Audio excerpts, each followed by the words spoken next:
មកដឹងនៅប្រវត្តិវត្តព្រះឥន្ទកោសីនិងប្រាសាទបុរាណដែលបានលាក់ខ្លួននៅក្នុងវត្តនេះផងដែរបាទ Channel វត្តអារម្មណ៍ទូសូមគោរពអនុញ្ញាតជម្រាបសួរបងប្អូននិងពុទ្ធសាសនិកជនទាំងអស់ក្នុងនិងក្រៅប្រទេសមកស្គាល់នៅវត្តព្រះឥន្ទកោសីនិងប្រាសាទដ៏ស្រស់ស្អាតស្ថិតនៅក្នុងបរិវេណទីអារាមនេះផងដែរបាទវត្តព្រះឥន្ទកោសីស្ថិតនៅក្នុងភូមិទ្រាំងសង្កាត់ស្លកក្រាមក្រុងសៀមរាបខេត្តសៀមរាបដែលមានទីតាំងតាមរ៉បដងស្ទឹងសៀមរាបទល់មុខនឹងអភិរក្សអង្គរ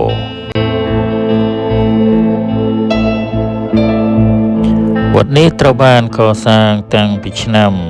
1693ដោយព្រះសង្ឃនិងពុទ្ធបរិស័ទញាតិញោមចំណុះជើងវត្តនឹងមកពីទីជិតឆ្ងាយដែលជាអ្នកមានសទ្ធាក្នុងព្រះពុទ្ធសាសនាអ្នកសៀមរាបហៅថាវត្តលើគឺរាប់ពីលំហូរទឹកស្ទឹងសៀមរាបដែលហូរពីភ្នំកូលែនធ្លាក់ទៅបឹងទន្លេសាប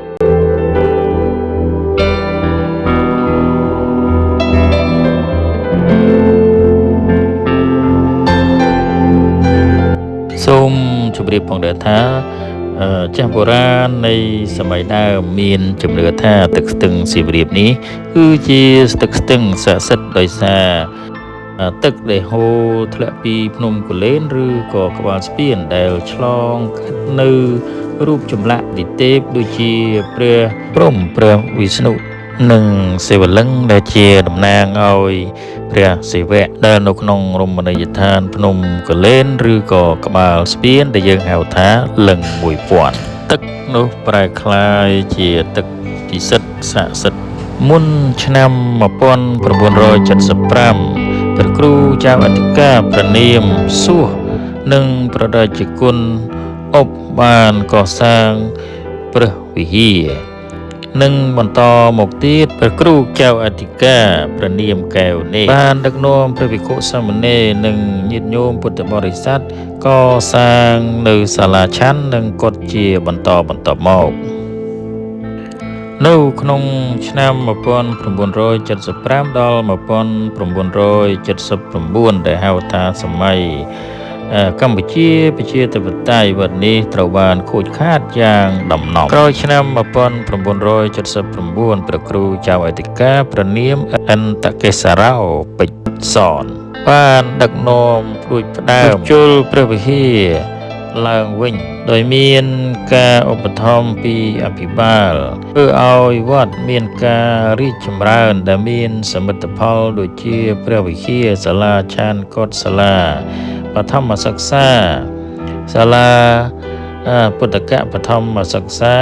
ព្រះឥន្ទកោសីរបងចេតិយទីបច្ឆាហោត្រៃបង្គន់អនាម័យនិងខ្លងទ្វារជាដើមនេះជាកិច្ចខំប្រឹងប្រែងរបស់ព្រះអង្គជំរុញព្រះសង្ឃនៅក្នុងខេត្តសៀមរាបទទួលនូវការអប់រំដើម្បីទទួលបាននូវធនធានផ្នែកព្រះពុទ្ធសាសនាដើម្បីជាចំណេះនិងជំនាញអប់រំទេសនា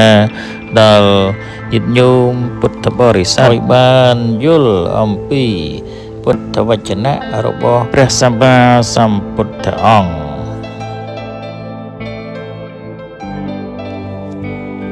បាទសូមជម្រាបផងដែរថាព្រះវិហារនេះត្រូវបានជួសជុលសារជាថ្មីដោយអាជ្ញាធរជាតិអប្សរា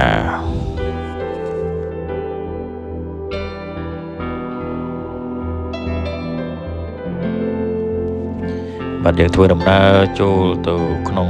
វត្តនៅខាងក្រោយព្រះវិហារមានប្រាសាទមួយដែលមានឈ្មោះថាប្រាសាទព្រះឥន្ទកោសី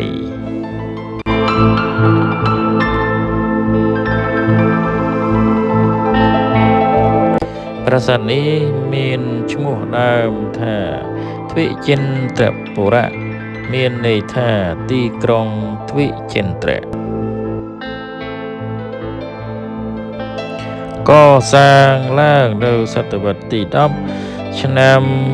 1900 968ចុងរជ្ជកាលព្រះបាទរាជិន្ទ្របរ្ម័នទី2ឆ្នាំ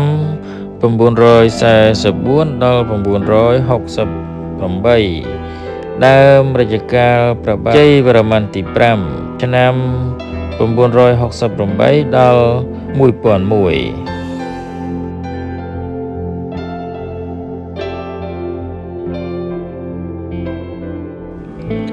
ប្រាសាទនេះមានរាងចតុកោណស្មើបែរមុខទៅទិសខាងកើតមានបណ្ដោយពីជើងទៅខាងត្បូងប្រមាណជាង33ម៉ែត្រ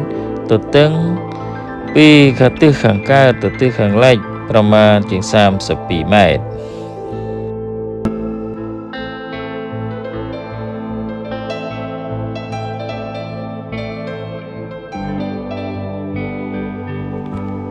ប្រាសាទនេះមានប្រាង្គចំនួន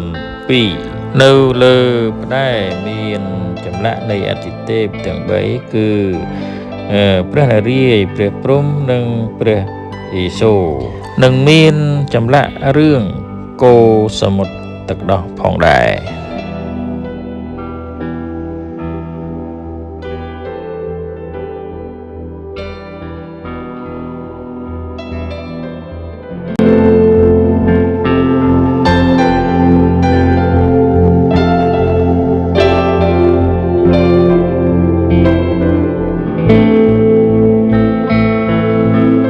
មានរចនាបថផាខែងប្រហែលជាសាងសង់នៅក្នុងរជ្ជកាលព្រះបាទហសវរ្ម័នទី1ឆ្នាំ900ដល់922ក្នុងកំឡុងពេលជាមួយគ្នានឹងប្រាសាទក្រវ៉ាន់និងប្រាសាទបក្សីចំក្រុងប្រាសាទទាំង3នេះប្រហែលត្រូវបានជួសជុលនៃសម័យព្រះបាទរាជិន្ទ្រវរ្ម័នទី2និងព្រះបាទជ័យវរ្ម័នទី5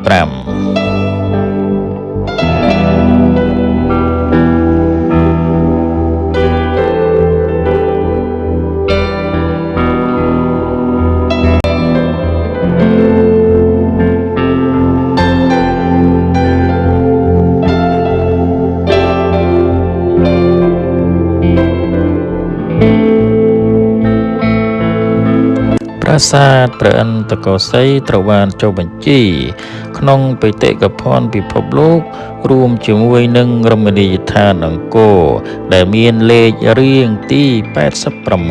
86ដូច្នេះហើយសូមអញ្ជើញបងប្អូនទាំងអស់ដែលមកទស្សនានៅប្រាសាទអង្គរវត្តក៏ដូចជាមកលេងនៅក្នុងខេត្តសៀមរាបកុំភ្លេចចូលទៅទស្សនានិងចូលទៅផ្ដិតរូបភាពដ៏ស្រស់ស្អាតជាមួយនឹងប្រាសាទដ៏តូចច្រឡឹងគឺប្រាសាទព្រះឥន្ទកោសីយ៍នឹងបានចូលទៅក្នុងអារាមដែលមានព្រះវិហារជាក្បាច់ពោរចនាដ៏ស្រស់ស្អាតរបស់ខ្មែរយើងបាទ Channel អារម្មណ៍ធัวខុសត្រូវដោយប្រការណាសូមមេត្តាខន្តីអភ័យទោសនិងកុំភ្លេចជួយចុច Subscribe ដើម្បីជាកម្លាំងចិត្តផលិតនៅវីដេអូជាបន្តទៅទៀតសូមអរគុណ